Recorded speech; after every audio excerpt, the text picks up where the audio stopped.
Assalamualaikum warahmatullahi wabarakatuh. Perkenalkan, nama saya Adila Nurhaliza Jalianti. Di sini saya akan mempresentasikan step by step untuk aplikasi SPPS dan Excel.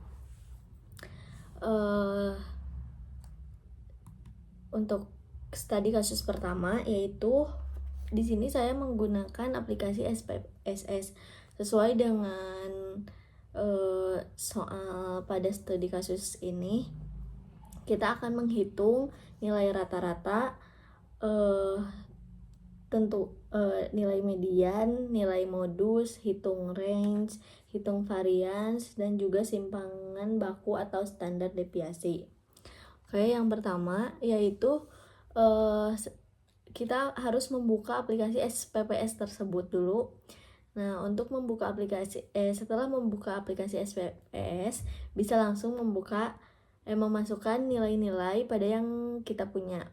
Untuk di sini yaitu pada nilai-nilai yang ada di contoh soal. Setelah itu kita bisa tab bagian bawah.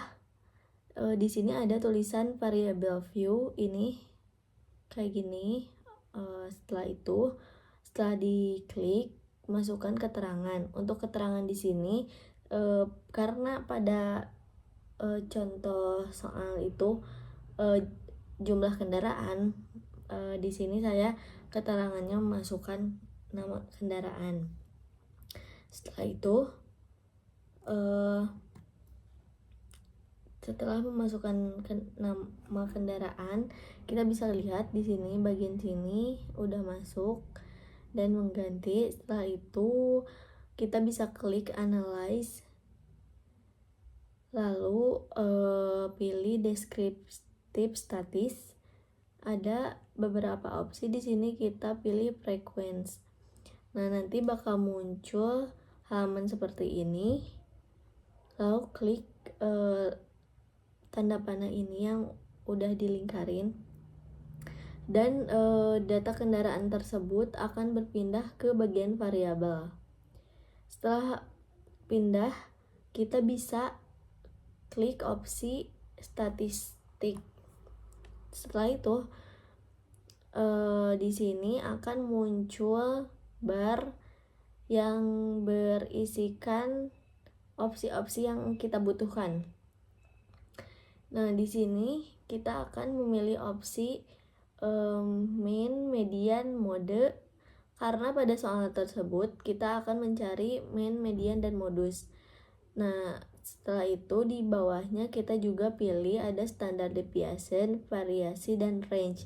Itu juga karena kita memiliki data tersebut. Setelah itu bisa di continue. Nah, setelah diklik, hasilnya akan langsung muncul seperti ini.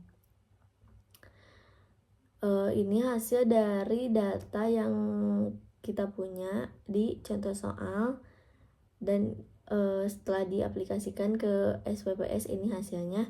Di sini ada mean yaitu 32,7. Terus mediannya ada 33, modusnya 33 juga, standar deviationnya 2,43, variasinya 5,9, dan range-nya 9. Yaitu untuk selanjutnya di sini ada penjelasan sebaran data secara singkat. Range adalah selisih antara nilai maksimum dan minimum, sedangkan variasi yaitu rata-rata kuadrat selisih data terhadap rata-rata.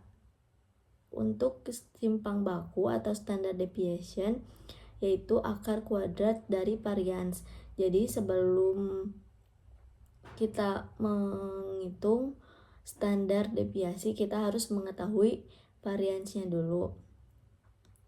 Nah, variasi itu sendiri ukuran penyebaran relatif terhadap rata-rata. Oke. Nah, selanjutnya yaitu ada studi kasus 2. Di sini saya menggunakan Excel. Bisa kita lihat di soal ini kita membutuhkan gambar sketchplot, koefisien korelasi atau R, Dan ketiga itu persamaan regresi linear. Yang keempat, interseksi nilai slope dan intercept. Dan kelima, jelaskan apa hubungan signifikan dan kuat secara statik. Di sini ada data yang telah diberikan pada contoh soal. Yang pertama bisa kita lakukan yaitu membuat tabel dari data tersebut. Nah, di sini kita memasukkan data tersebut menjadi tabel seperti ini. Di sini ada semen dan kuat tekannya. Untuk membuat scatter plot, kita bisa memblok bagian semen dan kuat tekan. Datanya saja, hanya angkanya saja.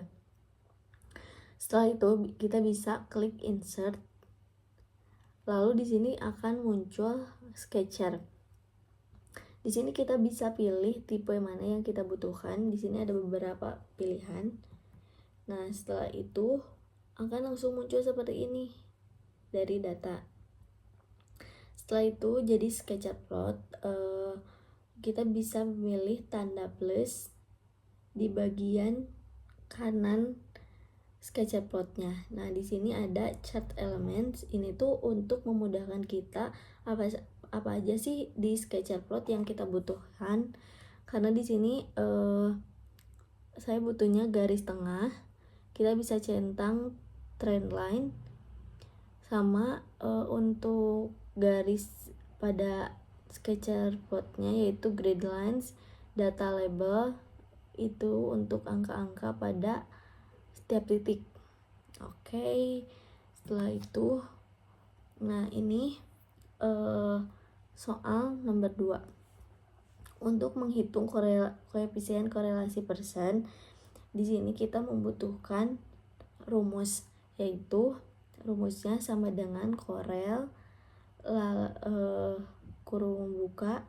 Nah, di sini blok bagian semen dari sampel 1 sampai sampel 10, koma, terus blok bagian kuat tekan dari sampel 1 sampai 10, tutup kurung, enter, bisa langsung keluar hasilnya seperti ini.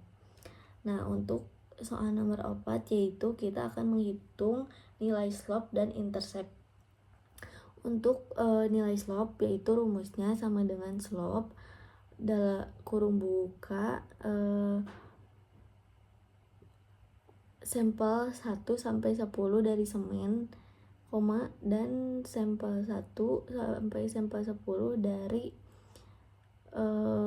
kuat tekan. Sebenarnya nggak beda jauh sama intercept. Intercept juga kita hanya rumusnya seperti itu, cuma ganti pas bagian sama dengan interceptnya, ke belakangnya sama aja. Untuk bagian slope intercept kita bloknya kuat tekan dulu, baru semen dari sampel 1 sampai 10. Slope juga sama seperti itu. Oke, itu setelah kita enter bisa langsung keluar muncul hasilnya seperti ini. Oke, untuk selanjutnya yaitu kita akan menghitung persamaan regresi linear. Nah, untuk menghitung persamaan regresi linear itu karena di sini kita harus mencari Y sama dengan B0 tambah B1 dikali X. Untuk keterangannya, B1 itu slope yang telah kita hitung tadi dan intercept itu B0. Jadi di sini untuk menentukan regresi linearnya kita harus cari tahu dulu X tuh apanya sih. Nah, di sini X tuh sampel semen dari 1 sampai 10. Jadi kita harus memiliki tabel